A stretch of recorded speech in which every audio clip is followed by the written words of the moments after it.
For almost 20 years of marriage, Cyprian and Dafrose's relationship was on the verge of collapse. He was an artist, poet, and scholar of Rwandan culture who had great success in the 1960s and 1970s. But he was unfaithful to his wife with several other women, and he even had a child with one of them. On one occasion, he even disowned Dafrose and threw her out of the house because he believed the rumors spread by their neighbors that said she was a witch. He told her to pack her bags, and without further explanation, he returned her to her family. And this was something very hurtful at that time, a very serious offense. Then, little by little, he understood that these accusations were false, and that they made no sense, and he went back to his wife.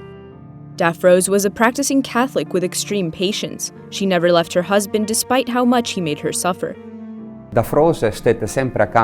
Dafrose always stood by her husband in silence and suffering. She was a woman of deep faith. In fact, she welcomed the daughter Cyprian had had with another woman as her own. Everything changed when Cyprian suffered from a serious and mysterious illness, which doctors couldn't diagnose. The year was 1982 when the unexpected happened. It happened during a trip to Belgium, where he went for medical tests. During the flight, he had a very strong faith experience. He was reading the text of a song he composed when he understood the role of God in his life. When he arrived in Belgium, all the symptoms he was suffering from disappeared. Cyprian converted to Christianity and made a radical change in his relationship with his wife. In the late 1980s, they both joined the missionary-focused Emmanuel community. Cyprian began to promote unity among different ethnic groups in Rwanda, at a time when such an idea was not acceptable. He didn't have a political party or political leanings. He said he belonged to the party of love, to the party of Christ.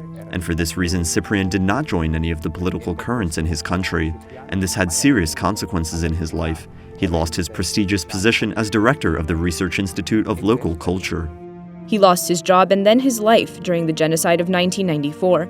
On April 7th, gunmen entered the garden of his house and shot him with Dafrose and 6 of their children. They were not killed for belonging to a tribe, but for being Christians and promoting fraternity. The soldiers put an end to the lives of Cyprian and Dafrose, and with them to an intense story of love, forgiveness, and faith.